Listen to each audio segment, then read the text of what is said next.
my fellow Niger Delta on a day. I won't call on attention to one video where don't they go viral now. And all our leaders, when they Niger Delta region, our governors, they don't start to sit down look. Dr. Usman Banguje say there is one law when they call UN Law of the Sea. And not because say you get one law they call Law of the Sea. Say there is nothing like saying Niger Delta now gets the oil when they the region. Say the oil when they Niger Delta region, it belongs to the north. Enough will say it belongs to Nigeria again, no. He said the oil when they Niger Delta region, when we dey claim say our own, say now the north never get the Niger Delta oil.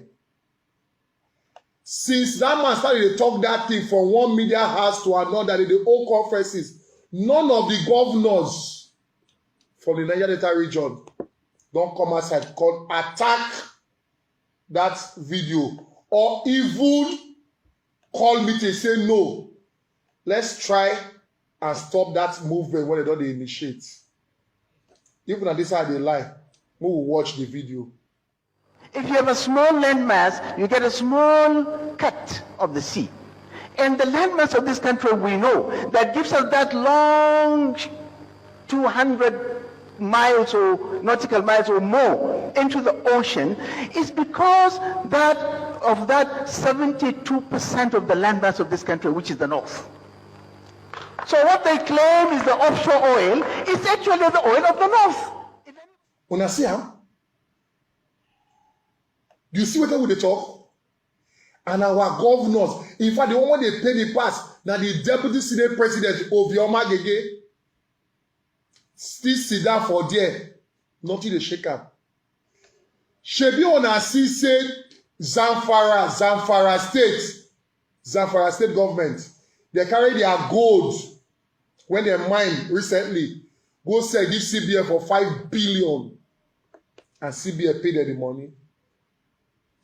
But the oil went there our region, they say now all of us get them for Nigeria, and they use and feed Nigeria. Meanwhile, we not get school, we not get roads, we not get health center, we not get anything, and we get leaders for this region. We get governors from this region.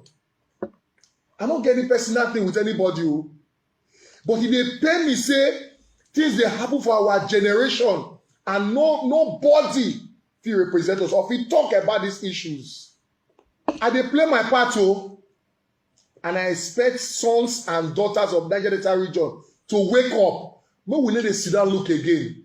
I dey challenge Governor Iyesu Wike when say that be lion of Niger Delta. I dey challenge the governor of Akwa Ibom State, Udom Emmanuel.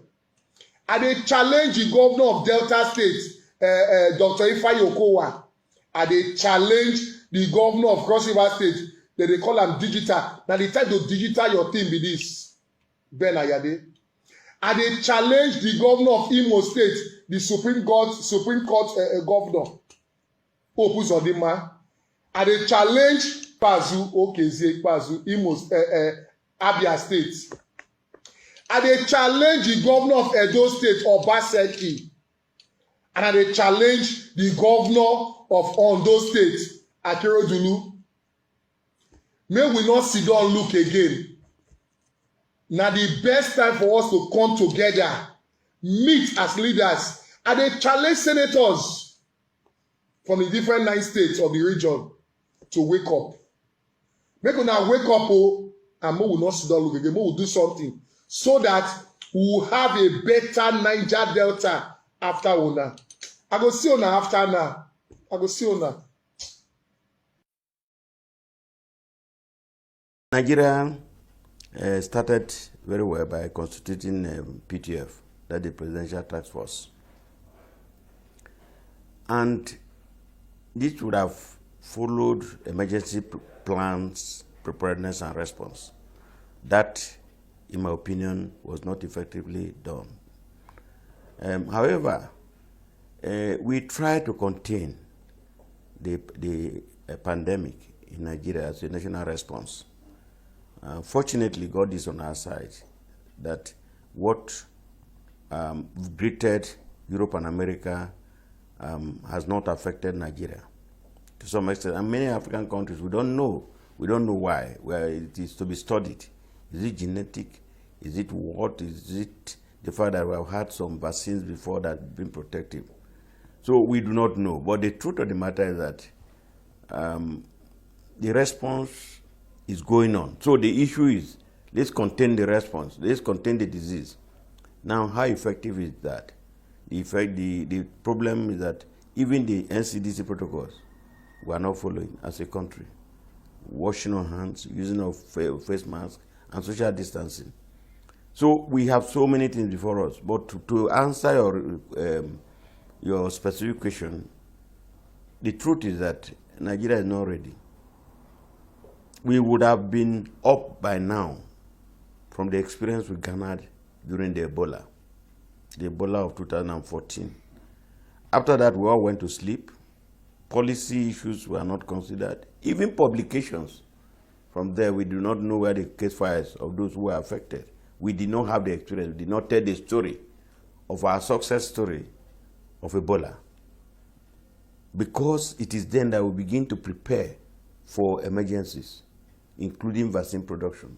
Unfortunately, I think that we missed that, and we will likely to miss the issue of COVID.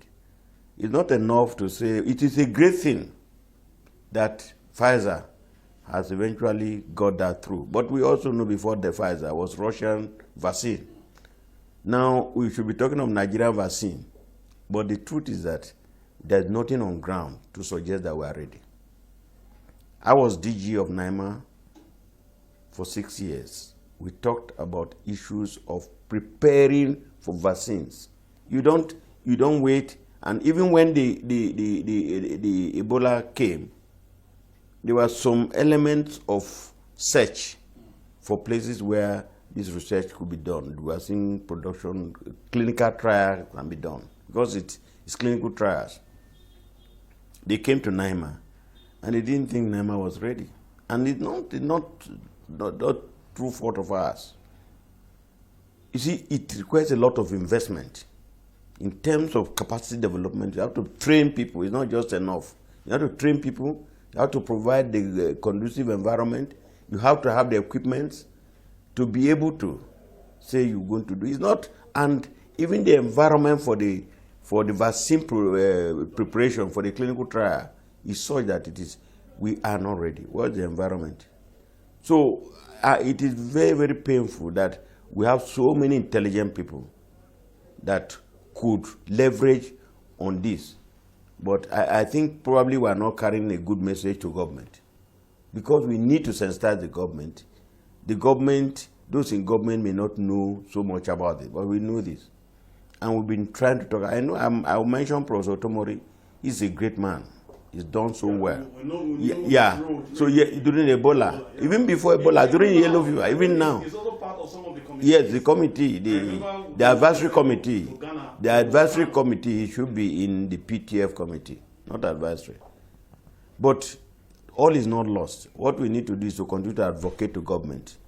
Let them create an enabling environment for us. Let them invest in health. This interview is part of those advocacy. Well, no, sir, but there's something that many people who will be listening to us will be asking. We're talking about the environment not ready. At what point did we deviate?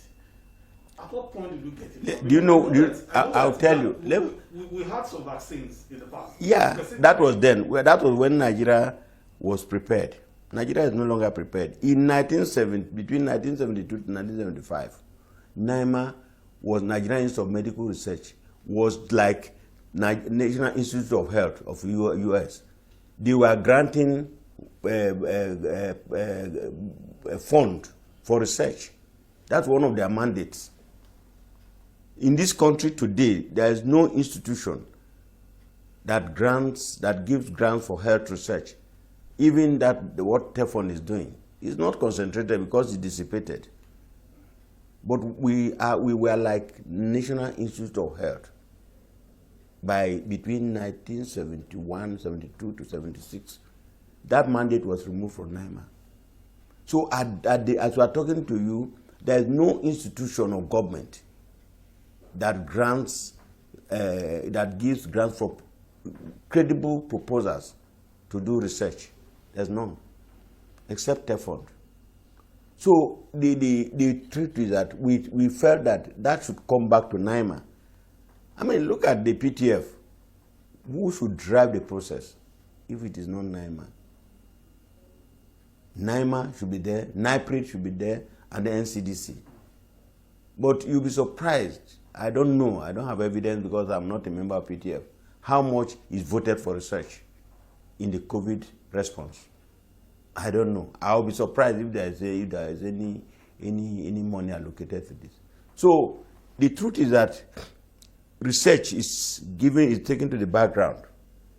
If you look at the policy, the national policy on health, research was number 8.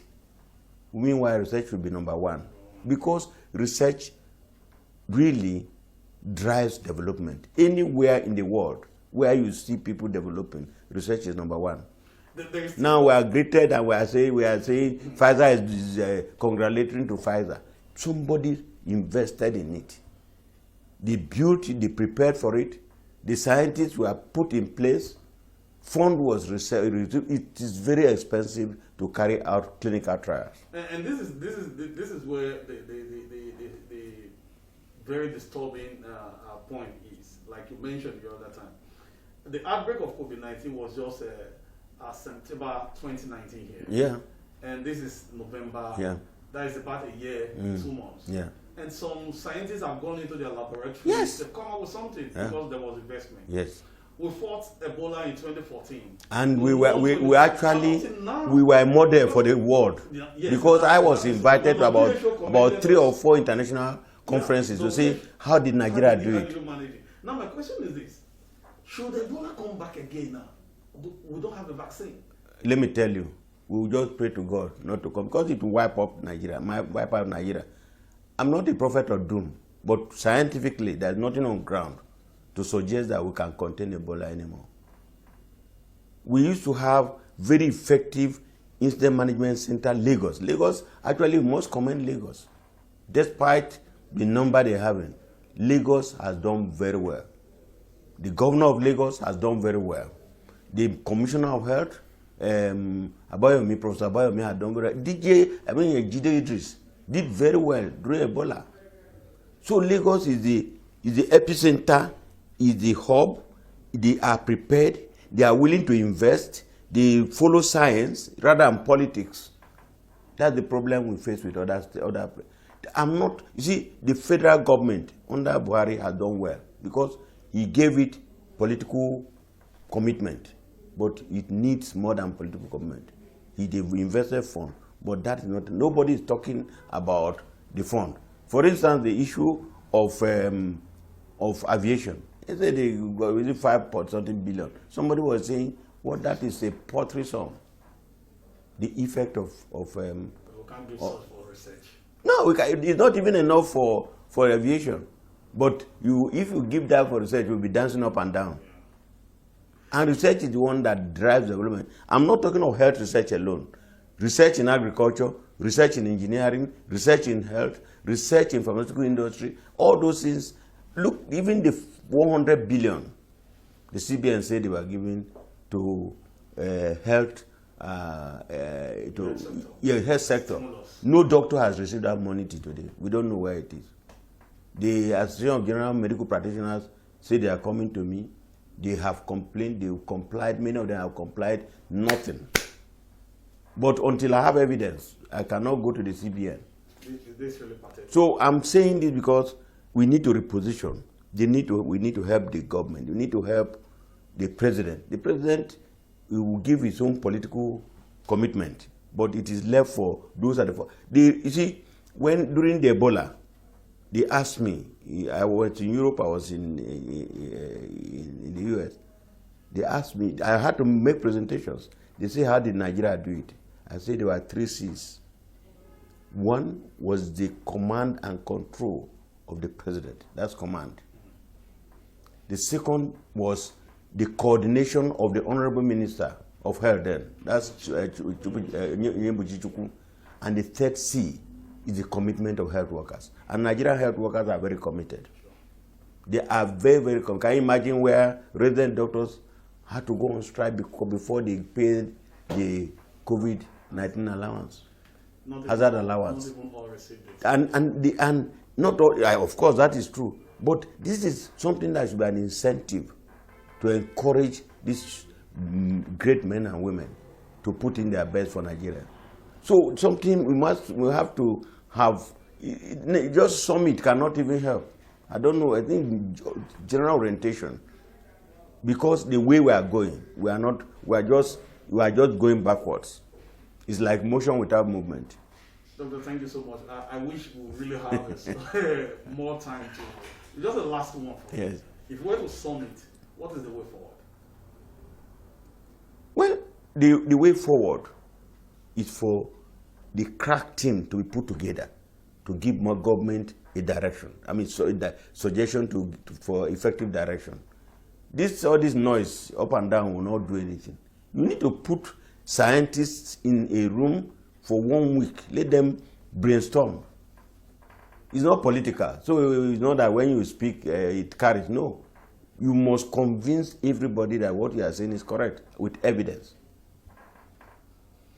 I appreciate you once again. Thank you very much. So much. Thank you. Thank you so much. Thank you. Thank you. So.